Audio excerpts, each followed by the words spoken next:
बिस्मिल्लाहिर्रहमानिर्रहीम। अस्सलाम वालेकुम। आज 22 जून बरोज़ हम बात करेंगे 3 अहम इशूज़ के हवाले से। इस्लामाबाद हाई कोर्ट का इम्पोर्टेड हुकूमत के ख़िलाफ़ बड़ा फ़ैसला सामने आया है, उसकी तफसील मैं आपके साथ शेयर करूँगा। साथ हम बात करेंगे नज़ीर चौहान जो लोटा था और जिसने पाकिस्तान मुस्लिम लीग नून की टिकट पर जो इलेक्शन है वो शुरू किया है और ज़िमनी इलेक्शन में वो उम्मीदवार हैं।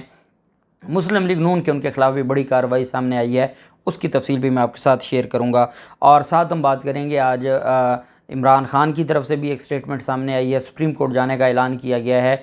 बिलावल ज़रदारी भी बिलाखिर मुआशी हालात पर जो नवाज़ शरीफ और शहबाज शरीफ की हुकूमत की तरफ से मुतालबा किया गया था कि बिलावल ज़रदारी भी इस पर कौम को बताएँ और भाषण दें कि ये पिछली हुकूमत का सारा कसूर है, हम तो सारे बेगुनाह हैं, उस पर उन्होंने भी काम शुरू कर दिया है। अच्छा, 2 चीज़ें हैं जो आपके साथ शेयर करना ज़रूरी है। एक तो आप जानते हैं कि दुआ ज़हरा जो केस था उसमें सुप्रीम कोर्ट की जो दरख्वास्त है, वालिद की दरख्वास्त है, उस पर सुप्रीम कोर्ट ऑफ पाकिस्तान ने 3 रुकनी बेंच है जुमेरात को समाअत करेगा। सिंध हाई कोर्ट ने यह फ़ैसला दिया था कि बच्ची अपनी मर्ज़ी से जा सकती है और अब उस पर फ़ैसला जो है वो सुप्रीम कोर्ट ऑफ पाकिस्तान में होगा। जबकि मोहसिन बेग के ख़िलाफ़ जो दहशतगर्दी का मुकदमा था, कल इंसदाद दहशतगर्दी की अदालत ने जज राजा जवाद अब्बास हसन ने लतीफ़ खोसा साहब के आर्गूमेंट सुनने के बाद, तफ्तीशी अफसर और प्रोसिक्यूटर के आर्गूमेंट सुनने के बाद उन पर जो दहशतगर्दी की दफ़ात लगाई गई थी जब FIA की टीम पर हमला किया था, वो उन्होंने ख़ारिज कर दी हैं।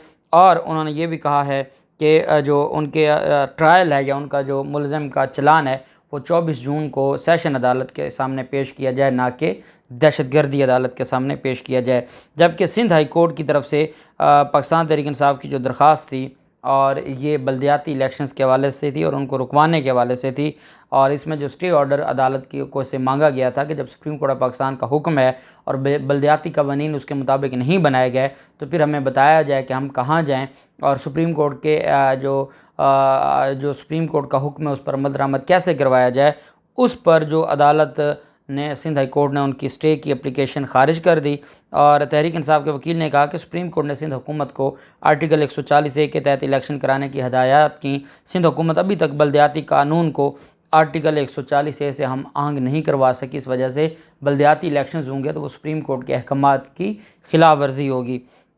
साथ ये जो अदालत है उनकी तरफ से कहा गया कि आपने पाकिस्तान पीपल्स पार्टी को क्यों फ़रीक बनाया है इलेक्शन कमीशन के अलावा, तो उन्होंने कहा जी कि वो हुक्मरान जमात है। तो अदालत ने कहा कि वहाँ तो और भी बहुत सारी सियासी जमातें हैं, आपने पाकिस्तान पीपल्स पार्टी पर क्यों उंगली उठाई है। ये सारी चीज़ें देखते हुए अदालत ने उनका स्टे की जो दरख्वास्त थी खारिज कर दी। मेन पटिशन पर 23 जनवरी 2023 का नोटिस जारी किया है और तारीख़ मुकर्रर की है 23 जनवरी 2023 की। अब ये हमारा निज़ाम है और इस निज़ाम पर अब क्या किया जा सकता है। दूसरी तरफ जो मामला है उस्मान बुज़दार के ख़िलाफ़ जो इंतकामी कार्रवाइयाँ हैं, हालांकि उस्मान बुज़दार ने, मैंने आपको बताया था, 36 साल पुराना मुकदमा है।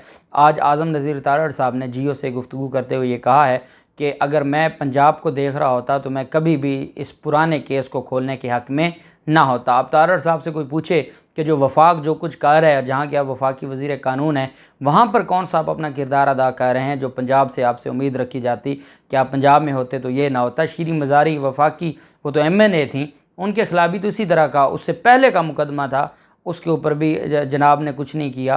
तो ये सारी चीज़ें, और फिर जो पाकिस्तान तहरीक इंसाफ के ख़िलाफ़ मुकदमात हुए, तौहीन मज़हब के मुकदमात हुए और दहशतगर्दी के मुकदमात हैं और सारी चीज़ें जो वफाक करवा रही है उस पर भी बदकिस्मती से जनाब इस पर खामोश हैं। और ये गिला हमारा आपसे बनता है बतौर वकील कि आप हमारे बार के मेंबर भी हैं और ये सारी चीज़ें आप कम अज़ कम एहतजाजन रिज़ाइन ही कर देते ताकि बार में आपकी जो सियासत है वो बच जाती। साबिक़ वज़ीर आला उस्मान बुज़दार ने ज़मानत हासिल की हुई है और उनके घर पर एंटी करप्शन टीम ने DG खान पुलिस के हमरा उनकी भाइयों की गिरफ़्तारी के लिए बुज़दार हाउस, DG खान और तौसा में छापा मार कार्रवाई की है। उस्मान बुज़दार के भाइयों ने भी और उस्मान बुज़दार ने भी 26 जून तक हिफाजती ज़मानत ली हुई है। उसके बावजूद उनको गिरफ़्तार करने के लिए एंटी करप्शन वहाँ पर आई, लेकिन वो वहाँ पर मौजूद नहीं थे, जिसकी वजह से उनको गिरफ़्तार नहीं कर सकी और वो वापस चले गए। जबकि इमरान खान की तरफ से आज बड़ा ऐलान किया गया है और वो नैब कानून की तरमीम के हवाले से सुप्रीम कोर्ट ऑफ पाकिस्तान इसी हफ़्ते में जा रहे हैं और ज़राए के मुताबिक ख्वाजा हारिस को उन्होंने अपना वकील मुकर्रर किया है। जब मैंने ये ट्विटर के ऊपर ख़बर शेयर की तो हमारे बहुत सारे दोस्तों ने इसके ऊपर इतराज़ किया कि ख्वाजा हारिस मुस्लिम लीग नून के वकील रहे हैं या शरीफ ख़ानदान के वकील रहे हैं।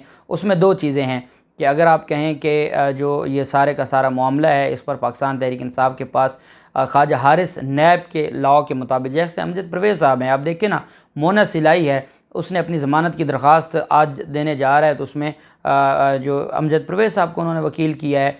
तो ये एक हकीकत है कि जो नैब के वकील हैं उसमें लाहौर में अमजद परवेज़ साहब हैं और सुप्रीम कोर्ट की हद तक ख्वाजा हारिस जो नैब के कानून को जानते हैं। बैरिस्टर अली ज़फ़र साहब हैं, वो आइनी माहिर हैं, कॉन्स्टिट्यूशनल पिटिशन करते हैं। हामिद ख़ान साहब कॉन्स्टिट्यूशनल लॉ के एक्सपर्ट हैं। एतज़ाज़ अहसन साहब हैं। लेकिन जो नैब के कानून को ख्वाजा हारिस ही जानते हैं। ख्वाजा हारिस ना तो सियासी तौर पर मुस्लिम लीग नून का हिस्सा हैं और ना ही वो बार का हिस्सा हैं।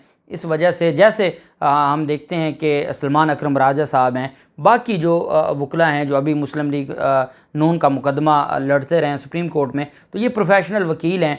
ये मैं आपको उसकी मिसाल देता हूँ कि बुरहान मुअज़्ज़म साहब जो इस वक्त पाकिस्तान तहरीक इंसाफ का हिस्सा बन चुके हैं और पाकिस्तान तहरीक इंसाफ की सारी जो केसेस हैं दहशतगर्दी अदालत में, उसमें वो पाकिस्तान तहरीक इंसाफ के वकील हैं। ये बुरहान मुअज़्ज़म साहब सानिया मॉडल टाउन के मुल्ज़मान के जो पुलिस अफसरान हैं उनके भी वकील हैं और ये हाफ़िज़ साद रिज़वी के भी वकील थे। और जो दो पिटिशन्स हैं JIT रुकवाने के हवाले से लाहौर हाई कोर्ट में सानिया मॉडल टाउन की, उसमें एक कांस्टेबल के वकील बुरहान मुअज़्ज़म साहब हैं और एक के आज़म नज़ीर तारड़ साहब हैं। अब बुरहान मुअज़्ज़म साहब क्योंकि वो एक प्रोफेशनल वकील हैं, जो उनको फ़ीस देता है, हायर करता है, वो अपने क्लाइंट का केस लड़ते हैं। अब वो पाकिस्तान तहरीक इंसाफ का हिस्सा बन गए हैं, लेकिन हम उनसे गिला नहीं कर सकते कि वो सानिया मॉडल टाउन के मुलज़मों का केस क्यों देख रहे हैं। उन्होंने अपनी उनकी एक ज़िम्मेदारी है और ये अगर वो ख़ुद समझते हैं कि उनको छोड़ देना चाहिए तो ये तो बहुत अच्छी बात है, लेकिन ये एक उनकी ज़िम्मेदारी है। लेकिन उससे ये नहीं कहा जा सकता कि वो पाकिस्तान तहरीक इंसाफ का केस क्यों लड़ रहे हैं। तो इसी वजह से ख्वाजा हारिस एक अच्छी चॉइस है और इमरान खान ने बाकायदा इसके ऊपर एक हफ़्ता वर्किंग की है और उसके बाद ही ये फ़ैसला किया है, क्योंकि कमज़ोर वकील के साथ केस वो सुप्रीम कोर्ट में नहीं लेके जा सकते थे।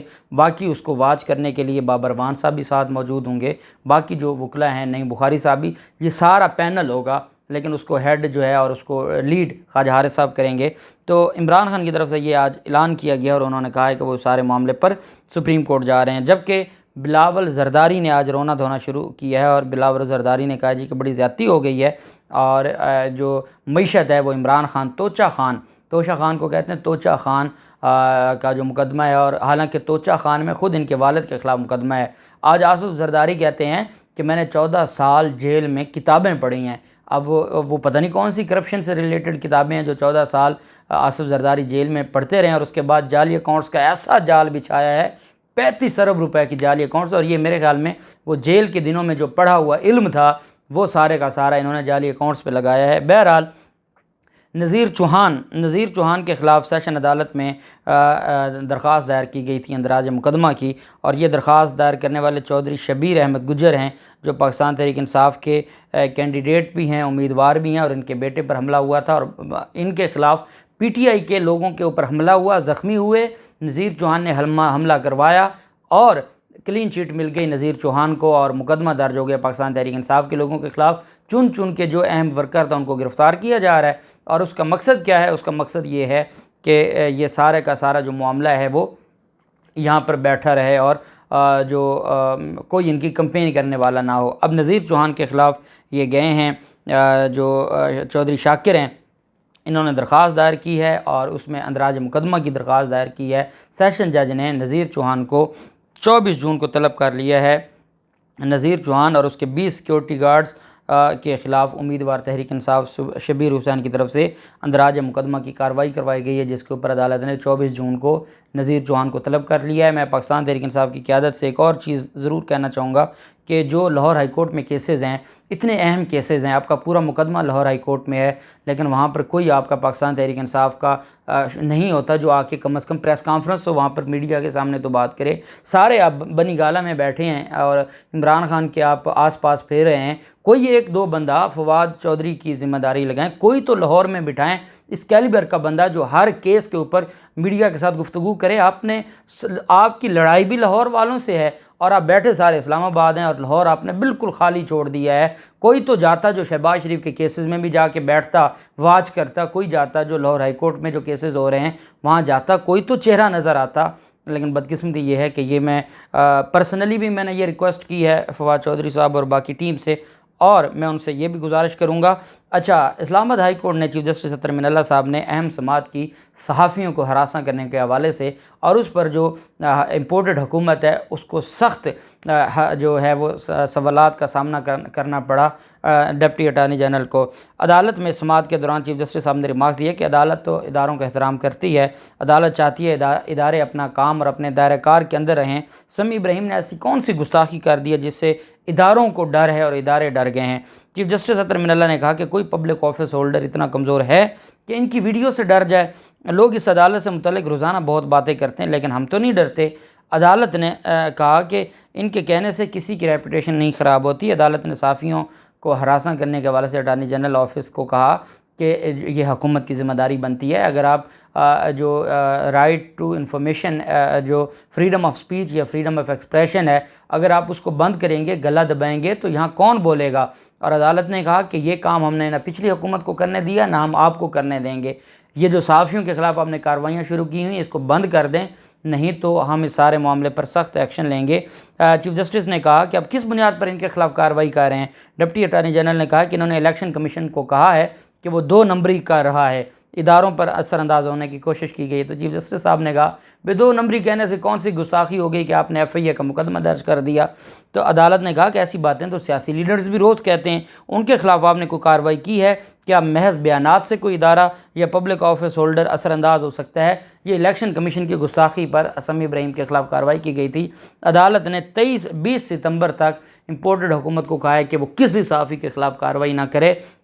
अतर मिनल्ला साहब ने कहा कि अगर कोई कार्रवाई करेगा तो उसको फिर मेरा सामना करना पड़ेगा। अतर मिनल्ला साहब बड़े अच्छे तरीके से इनको एक तरह से रोके हुए हैं कि ये सहाफ़ियों के ख़िलाफ़ कार्रवाई न करें, और साथ उन्होंने 20 सितंबर तक स्टे ऑर्डर जारी कर दिया है शहबाज शरीफ हुकूमत को कि वो किसी के ख़िलाफ़ कार्रवाई न करें। देखते हैं क्या होता है, जो भी तफसीलात होंगी आपके साथ शेयर करते रहेंगे। अल्लाह पाक पाकिस्तान का हामी नासिर हो। बहुत शुक्रिया। अल्लाह हाफ़िज़। पाकिस्तान ज़िंदाबाद।